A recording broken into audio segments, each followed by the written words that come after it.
மாணிக்கவாசகர் திருவண்ணாமலை அதிசயங்கள் பகுதி 6. மாணிக்கவாசகர் சிவபெருமானின் அருளால் மதுரையிலிருந்து புறப்பட்டு திருவண்ணாமலை நோக்கி பயணமானார். அவருடன் அவரது சீடர்களும் பயணித்தனர். வழியில் அவருக்கு பல்வேறு அதிசயங்கள் நிகழ்ந்தன. திருவண்ணாமலை செல்வதற்கான ஏக்கம். மாணிக்கவாசகர் திருவண்ணாமலை எனும் அண்ணாமலையார் திருத்தலத்தின் மகிமையை கேள்விப்பட்டு அங்கு சென்று சிவபெருமானை தரிசிக்க வேண்டுமென்ற ஆவலை வெளிப்படுத்தினார். நாட்கள் கடந்த அவர் திருவண்ணாமலைக்கு புறப்பட்டார். வழியில் சிவபெருமான் அவருக்கு வித்தியாசமான வடிவங்களில் தரிசனம் அளித்தார். ஒருமுறை ஒரு முதிய சந்நியாசியாக அவருக்கு தோன்றி, போய் அங்கு என்ன காணப்போகிறாய்? சிவன் உன் உள்ளேயே இருக்கிறாரே என்று சொன்னதாக கூறப்படுகிறது. ஆனால் மாணிக்கவாசகர் அன்பில் நிலைத்து பயணத்தை தொடர்ந்தார். திருவண்ணாமலையில் அடைந்த ஆனந்தம். திருவண்ணாமலை வந்ததும் அவர் அண்ணாமலையார் கோவிலில் தங்கி சிவபெருமானை தியானித்தார். அங்கு இருந்த சித்தர்கள், முனிவர்கள், பக்தர்கள் அனைவரும் மாணிக்கவாசகரின் ஆன்மீக பெருமையை உணர்ந்து அவரை வழிபட்டனர். ஒரு நாள் மாணிக்கவாசகர் கோவிலில் தரிசனம் முடித்து வெளியில் வந்தபோது ஒரு சிறுவன் அவரை அணுகினான். சுவாமி, நீங்கள் எங்கே இருந்து வந்தீர்கள்?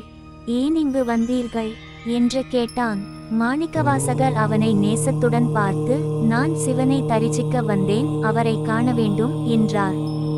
சிறுவன் ஒரு சிறு சிரிப்புடன், அப்போ என்னை பார்த்தால் போதுமா என்று கேட்டான். அந்த சிறுவனின் ஒளிமிக்க முகத்தை பார்த்ததும் மாணிக்கவாசகர் அதிர்ச்சி அடைந்தார். அவன் சிவபெருமான் என்பதை கருதி பணிவுடன் தலைவணங்கி வழிபட்டார். அந்த சிறுவன் மங்களமான ஒளியாக மாறி அண்ணாமலையாரின் திருவுருவமாக காட்சியளித்தார். மாணிக்கவாசகர் அதன்பின் திருவண்ணாமலையின் தீப மகிமையை போற்றி பாடினார். திருவண்ணாமலை தீப மகிமை. அண்ணாமலையார் மலை ஒரு தீபமாக ஜ்வலிக்கிறார் என்பது மாணிக்கவாசகரின் உணர்வாக இருந்தது. அவர் திருவண்ணாமலை தீபம் பற்றிய பாடல்களை இயற்றினார்.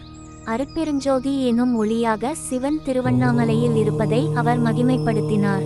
இந்த நிகழ்வுக்கு பிறகு மாணிக்கவாசகர் மேலும் சிவபெருமானின் திருவிளையாடல்களை அனுபவிக்க தொடங்கினார்.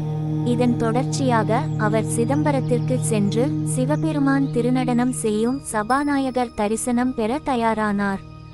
அடுத்த பகுதியில் சிதம்பரத்தில் மாணிக்கவாசகர். இந்த வீடியோ பிடித்திருந்தால் லைக் பண்ணுங்க, கருத்துக்களை பகிருங்க. மேலும் இத்தகைய ஆன்மீக கதைகளை கேட்க AK ஸ்பிரிச்சுவல் பாத் சேனலை சப்ஸ்கிரைப் பண்ணுங்க. திருச்சிற்றம்பலம்.